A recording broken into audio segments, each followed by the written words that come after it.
आज हम देख रहे हैं इनॉक्स ग्रीन एनर्जी के ताज़ा तिमाही नतीजों को। ये मार्च 2025 में जो तिमाही खत्म हुई उसके आंकड़े हैं। जी हाँ, कंपनी ने अपने Q4 नंबर्स जारी कर दिए हैं और पहली नज़र में कहानी थोड़ी मिली-जुली सी लगती है। हाँ, मतलब कुछ अच्छा भी है पर कुछ सोचने वाली बातें भी हैं। जी। तो चलिए इन नंबर्स को जरा खोल कर देखते हैं, समझते हैं कि ये कंपनी के परफॉर्मेंस के बारे में क्या बता रहे हैं। जो जानकारी है उसमें आंकड़े लाख में है, पर हम समझने के लिए करोड़ में बात करेंगे। ठीक है? ठीक है। तो शुरुआत अच्छी खबर से करते हैं। कंपनी की आमदनी मतलब रेवेन्यू। आंकड़े बताते हैं कि रेवेन्यू साल दर साल भी बढ़ा है और पिछली तिमाही के मुकाबले भी। हाँ, ये एक पॉजिटिव पॉइंट है। इस Q4 में रेवेन्यू रहा 97 करोड़ रुपए।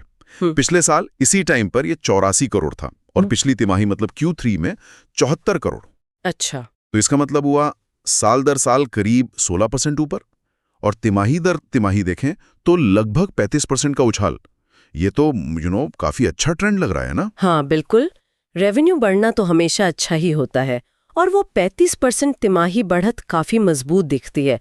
पर यहाँ ये भी सोचना होगा कि क्या 16% की सालाना ग्रोथ इस सेक्टर के हिसाब से मतलब बहुत ज्यादा है, खासकर जब हम खर्चों को देखते हैं। हाँ, खर्चे, यहीं पर मामला शायद थोड़ा अलग है। हाँ बिल्कुल, यहीं तस्वीर थोड़ी पेचीदा हो जाती है।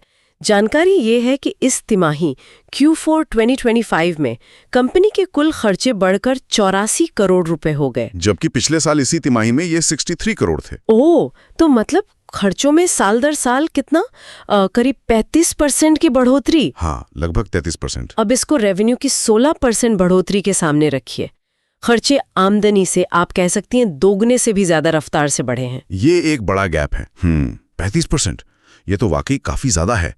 क्या हमें कुछ अंदाजा है कि ये पैसा गया कहाँ, मतलब किस चीज पर खर्च हुआ? हाँ, रिपोर्ट में इसका जिक्र है। लगता है कि खर्चों में इस उछाल का एक बड़ा कारण इंफ्रास्ट्रक्चर और फैसिलिटी एक्सपेंशन है। मतलब कंपनी ने अपनी सुविधाओं को बढ़ाने पर पैसा लगाया है। अच्छा, फैसिलिटी एक्सपेंशन। हाँ, जैसे ग्रीन एनर्जी सेक्टर में होता है, कैपेसिटी बढ़ाने के लिए या शायद कोई नई टेक्नोलॉजी अपनाने के लिए ऐसे निवेश करने पड़ते हैं। समझ गया। तो ये एक तरह से भविष्य के लिए तैयारी हुई, लेकिन इसका सीधा असर तो फिर मुनाफे पर पड़ा होगा। बढ़ते खर्च और ठीक ठाक बढ़ती आमदनी, मुनाफे का क्या हुआ? देखिए, यहीं पर कहानी एकदम पलट जाती है। रेवेन्यू तो बढ़ा, पर साल दर साल मुनाफे में बहुत बड़ी गिरावट आई है। कितनी गिरावट? इस तिमाही Q4 2025 में कंपनी का मुनाफा सिर्फ 6.5 करोड़ रुपए रहा है। सिर्फ 6.5 करोड़? और पिछले साल? पिछले साल इसी तिमाही में ये 20 करोड़ रुपए था। 20 करोड़ से घटकर 6.5 करोड़? अरे बाप रे, ये तो लगभग 68% की गिरावट हो गई साल दर साल। बिल्कुल, बहुत बड़ी गिरावट है। हाँ, ये जरूर है कि पिछली तिमाही के 5 करोड़ के मुनाफे से ये थोड़ा बेहतर है, 6.5 करोड़। पर वो साल दर साल वाला आंकड़ा चिंताजनक है। और इसका असर तो फिर EPS यानी प्रति शेयर आय पर भी दिखा होगा। हाँ, जाहिर है। पिछले साल इसी तिमाही में EPS थी 49 पैसे प्रति शेयर, जो अब गिरकर सिर्फ 17 पैसे रह गई है। 49 पैसे से 17 पैसे, साफ है कि हर शेयर पर कमाई काफी कम हो गई। तो अगर हम इन सब पॉइंट्स को जोड़ें, एक क्लियर पिक्चर बनती है। रेवेन्यू बढ़ रहा है, ठीक है, पर साथ ही शायद भविष्य की ग्रोथ के लिए कंपनी इंफ्रास्ट्रक्चर पर भारी निवेश कर रही है। इस वजह से खर्चे बहुत तेजी से बढ़े और उसका सीधा असर साल दर साल मुनाफे पर पड़ा, जो बहुत घट गया। तो क्या इसे हम एक स्ट्रैटेजिक मूव कह सकते हैं? मतलब कंपनी जानबूझकर शॉर्ट टर्म प्रॉफिट कम कर रही है ताकि लॉन्ग टर्म में विस्तार हो सके, क्या ऐसा है? हाँ, इसे इस तरह से देखा जा सकता है। ये मुमकिन है कि ये बढ़ा हुआ खर्चा या तो वन टाइम हो या कुछ तिमाहियों तक चले और फिर नॉर्मल हो जाए, जिसके बाद मुनाफे में सुधार दिखे। लेकिन दूसरी तरफ ये कॉस्ट मैनेजमेंट में चुनौतियों का संकेत भी हो सकता है। अच्छा, इसीलिए शायद रिपोर्ट का जो कहना है कि नतीजे थोड़े से कमजोर हैं, वो इसी मिले जुले प्रदर्शन की वजह से है।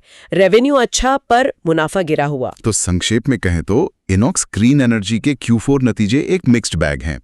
आमदनी बढ़ी है, खासकर पिछली तिमाही से तेजी से, लेकिन खर्चों में भारी उछाल ने साल दर साल मुनाफे को काफी नीचे खींच लिया है। बिल्कुल, और जानकारी यही इशारा करती है कि ये ऊंचे खर्चे शायद भविष्य के विकास की तैयारी का हिस्सा है। तो यहाँ सोचने वाले बात यही है और जिस पर आगे नजर रखनी होगी।